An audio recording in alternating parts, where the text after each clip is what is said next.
Mga Lods, magandang umaga po sa inyong lahat. At nandito na naman si Jeff Vlog mga Lods sa kanyang alagang tubuhan. So mga Lodi, ipapakita ko po sa inyo mga Lodi ang aking alagang tubuhan kung gaano po ito kaganda. So meron naman po siya meron namang ibang Lods, mga hindi natin maiwasan. Meron talaga siyang damo, pero yung mga damo na yan mga Lodi, hindi na siya masyadong lalaki tulad po niyang mga ganyan. Hindi na yan siya makakahabol sa tangkad ng tubo. So i-update ko po kayo mga Lodi kung ano po ang ginawa ni Jack Vlog, kung bakit po ganito ka birdie. So ganito po, super green talaga siya. Kung sa Bisaya pa, lagom kayo ang dahon.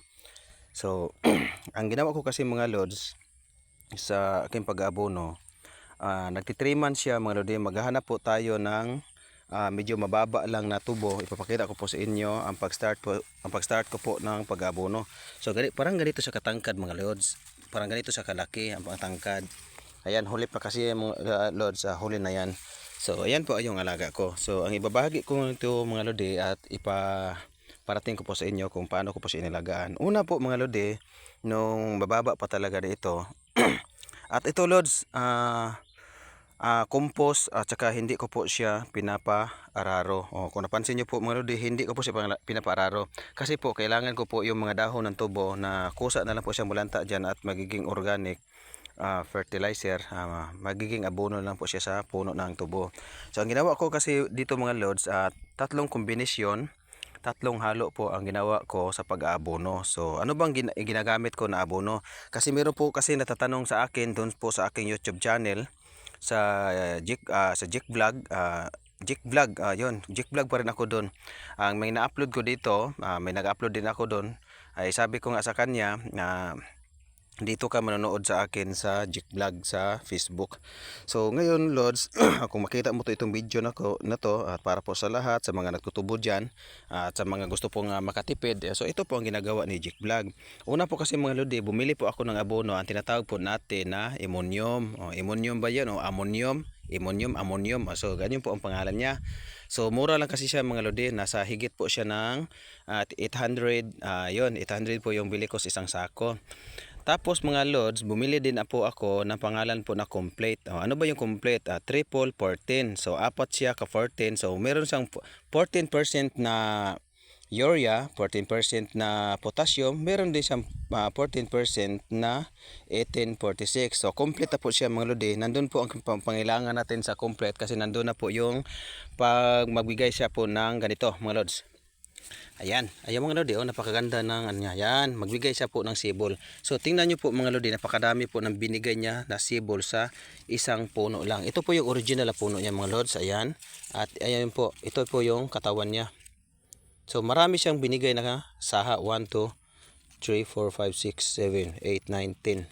So na mga maliit, hindi ko na lang po binilang. So ganun po, sa isang puno, ang dami po niyang binigay. Bakit ko po isang kombinasyon lang ang binigay ko? Kasi nandoon na po yung tinatawag natin nitrogen, nandoon na po yung phosphorus, at nandoon na po yung potassium. So yun po ang pangailangan po ng ating alagang tubo. So kung napansin niyo po mga Lodi, tingnan niyo po ang mga dahon niya, napakaganda po. Ayan, masaya po sila dahil tinatamaan sila ng hangin.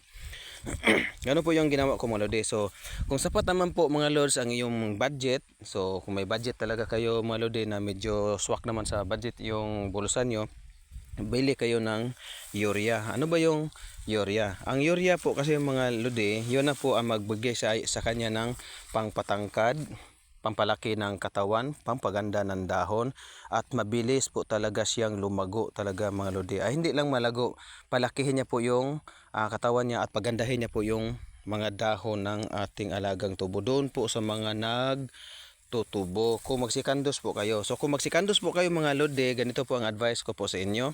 Halimbawa ngayon, nagpupunla na kayo, naglagay na po kayong abono. So, magbilang na po kayo, natapos na kayo mag-abono ngayon. So ngayon, magbilang po kayo ng 35 days bago kayo mag-sikandos. So ang iglagay niyo sa sikandos mga Lods, kailangan talaga ay puro urea. Huwag po kayo gumamit ng iba pang kombinasyon. Puro urea lang. Ayan po, para po mabilis yung paglago niya. Kasi nga po, kung maglagay po tayo ng isa pang kombinasyon, yung tinatawag natin na 1846, ng pamparami ng saha. Sus, Diyos ko po mga lodi, napakadami na po ng kanyang saha. So kung maglagay pa tayo ng pampasaha, so hindi na po kaya ng kanyang katawan, napapalakihin pa kasi nga nababarahan na po siya dahil sa sobra na po ilang siksik. So ang kailangan talaga natin dyan, i-adjust po natin. Hindi siya masyadong marami ang saha niya pero po ay malalaki. Yung po ang pangailangan natin, mabilis siya tumangkad. So mga lods, kung meron po kayong mga katanungan, kung meron pong mga kamalian po sa mga sinasabi ko, suggest lang kayo doon mga lods kung ano pa po ang may share nyo sa iba. So sa mga expert dyan, na hindi ako po ako masyadong expert dito, kung meron pa pong expert sa akin, so magtulungan po tayo para may paibahagi natin sa iba pong nagtutubo. So hanggang dito na lang yung pagbabahagi ni Jack Vlog sa kanyang videos. So tingnan nyo po ang aking alagang tubuhan. So maraming salamat and God bless you mga idol. Bye bye.